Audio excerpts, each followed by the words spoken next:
This plant-based soil mix grew me huge turmeric this season. Stick around until later because I'll share with you the 2 secret ingredients that gave me phenomenal results. And you can do this also. In the meantime, let's go on a turmeric harvest. For some of you who've seen my video about 6 months ago on how to grow a ton of food in a tiny space, this is the same plants that I had about 6 months ago, and the turmeric is right here and they're ready to harvest. I did a simple experiment this season in growing food in moving containers. As you can see right there, the blue and the gray containers are those cheap moving containers, and this right here is a thick plastic sink. So let's see how much turmeric I pulled off in these 3 containers. I got ginger back there, which will be another video, and some sweet potatoes, a few different varieties of sweet potatoes right here. But let's get into it. These moving containers could barely last a season, so I won't use them again this year because they get really brittle in the sun and they just break into pieces. So this is a budget gardening experiment that I did this past season to see how much food can I grow on a budget. If you haven't seen my 7-part series of how to grow your own food at home on a budget, then I'll leave a link for that videos above and down below in the description box.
Getting our dose of daily dirt therapy.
There's tons of earthworms in this soil.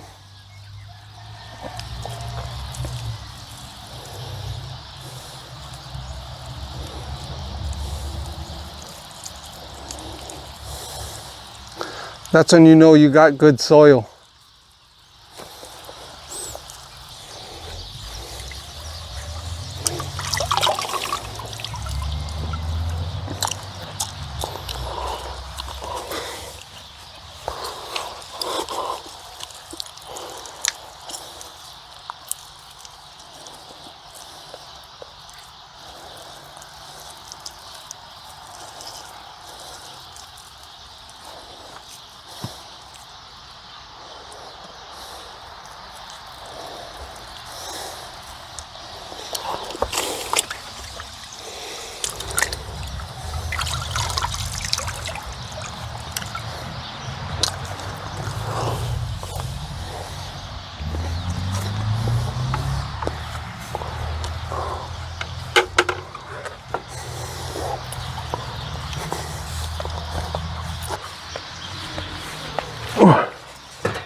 You see that right there? See that blue color? I planted a blue type of turmeric this season. I don't know if you can see that clearly, but it's literally blue right there. Looks beautiful. That's the blue ones right here.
Oh.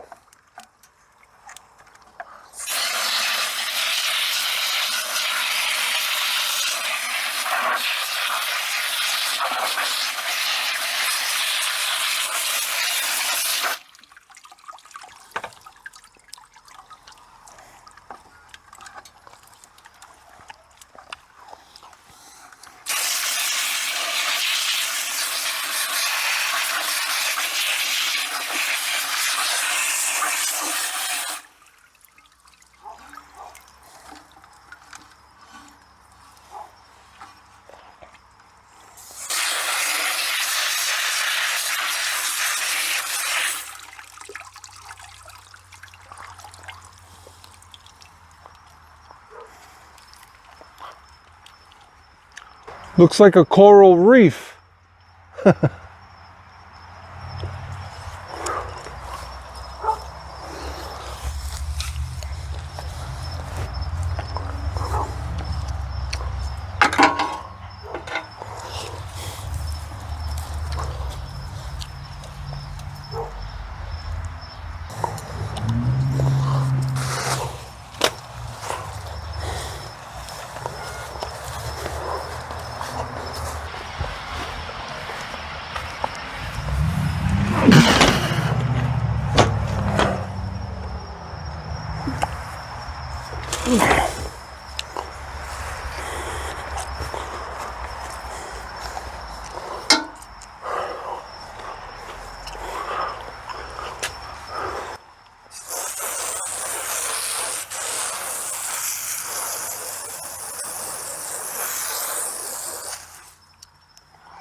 Oh.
And this is how you harvest turmeric.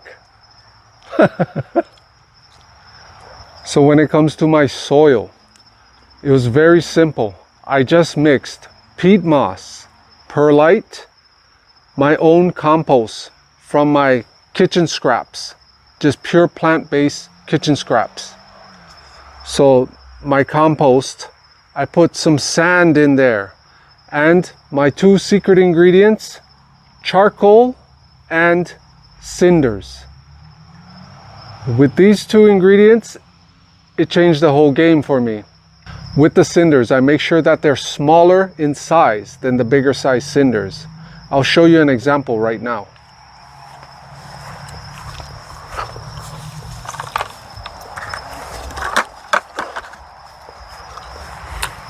Racing against the sunlight here. Sun is going down.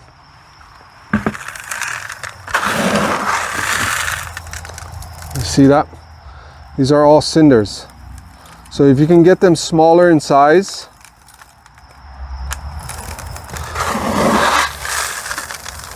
smaller size cinders, and then the charcoal, what I do is basically put some homemade charcoal that I make just from like having a barbecue fire or a bonfire outside, right? I'll take some of the ashes and even the charcoal pieces, and I'll put them in a pestle and mortar, and I'll smash them up finely into a powder. And with that, I'll sprinkle it into my wheelbarrow when I'm mixing my soil. And if you don't want to go through this procedure of mixing your own soil like I do most of the times, then you can just buy the pre-mixed bags of soil in the stores, and then you can always add smaller size cinders if you can find them around. Add the small size cinders and throw in some charcoal in there. Don't put too much charcoal because you might end up burning the plants, but a little goes a long way with the charcoal. And throughout this season, I have found that using the cinders and the charcoal in my soil mix, I have grown the best turmeric and ginger so far. So I hope this helps. And in the end, we grew a ton of turmeric.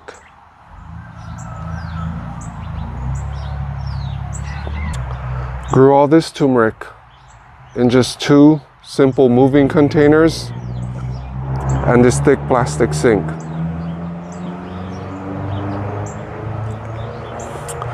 I got 3 different varieties here. I got the more common orange turmeric that you see in most places. And then this one is a blue turmeric. So when you break it open inside, it's actually more of a blue color. And then we have the Hawaiian turmeric, which is called Olena. And this is more of a yellowish, whitish colored turmeric. So 3 different varieties in here. I'm excited to try this one actually. I haven't really tried much of it. So now I'll just use the scissors and I'll start snipping off all these extra roots. All the extra roots, I'll just snip them right off and then shoot them again real fast with the water hose, and then they'll be ready to put away. I'll just throw them in one of my wooden boxes and keep them in the dark. And that's how I'll store them until I use them up. One more thing I wanted to mention is that when you replant a turmeric, you see this piece right here? This is the original mother rhizome that I planted. This is the part you want to keep. That was this past year's rhizome, and then it shot out to all this new shoot, all this new growth, and it created a new mother right here. So make sure that you keep this middle piece right here, right in the middle. Keep that mother rhizome, and it has that really unique shape, right? Looks like this. You keep this piece and then you replant these, and then they'll just branch all out into all these nice little branches, and those are the pieces that you eat and consume. You can eat these actually. I've eaten them before. It's pretty much the same thing. They can be a little bit more tough, But this is the parts that you replant. You could also replant these, honestly, but I find that the mother rhizome works the best. If you want to get healthier in 2025 and need some help with your meal planning, then comment meal in the comments below and I will send you a free personalized meal plan. That's 21 free meals, personalized just for you. And you don't have to be plant-based like me either. You can choose your own preferences when you fill out my simple and easy form. If you would like to learn more about gardening and how you can start growing your own food at home, the simple and easy way, then watch this video right here where I share with you the steps that you can take to start growing premium foods like this in your backyard. Watch this video right here and I will see you there.